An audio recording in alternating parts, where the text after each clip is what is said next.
Minamahal, nasaktan at nanaksak ang isang lalaki sa Sampaloc, Maynila. Ang kanyang biktima, lalaking dating kalaguyo ng kanyang misis. Kasabwat pa ng sospek ang isang menor de edad. Nasa frontline balitang yan si Dave Abuel.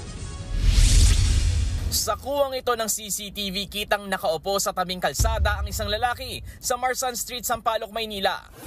Maya-maya, dumating ang isang tricycle. Pagbaba ng sakay nito, agad niyang inundayan ng saksak ang lalaking nakatambay. Tiyempong lumabas ng bahay ang isang kaanak ng biktima at hinabol ang nanaksak. Ang biktima naman, sandaling napahinto pero nakihabol din kalaunan. Sa isa pang kuha ng CCTV, nahatak ng kaanak ng biktima ang t-shirt na nagmaneho ng tricycle, kaya nawalan ito ng kontrol. Sumampatuloy ang tricycle sa gilid ng kalsada. Ayon sa kaanak ng biktima, naabutan niya sa kantong ito ang driver ng tricycle pero binitawan niya ito matapos ang tutukan ng patalim ng sospek. Aanim po, sasaksakin po sana ako. Lumayo po, matras po.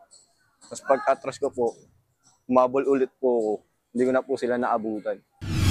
Sa follow-up operation, natunto ng mga pulis ng tricycle na sinakyan ng sospek. Nahuli rin ng mga pulis ang nagmaneho ng tricycle na isa palang minor de edad. Inaresto naman sa kalapit na barangay ang mismong nanaksak sa biktima. Nakuha sa kanya ang balisong na ginamit sa pananaksak. Sa investigasyon ng mga pulis, lumabas na nagkaroon ng relasyon ng biktima at ang asawa ng sospek. 1 taon na ang nakalipas. 2 buwan lang daw nagtagal ang relasyon at napatawad na ng sospek ang kanyang asawa. Pero nagalit daw ang sospek dahil umano sa pangungutya ng biktima tuwing magkakasalubong sila.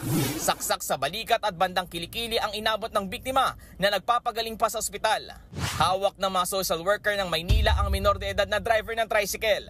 Matipid naman sa salita ang sospek ng tanungin ng News 5. Pasensya na po kayo. Sa korte na lang po mapagpaliwanag na.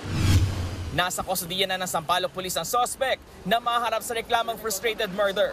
Nagbabalita mula sa Frontline, Dave Abuel, News 5. Mga kapatid, Cheryl Cosim po, huwag maging huli at maging una sa lahat sa balitaan. Para sa tuloy-tuloy na talakayan sa Frontline, mag-follow at mag-subscribe sa social media pages ng News 5.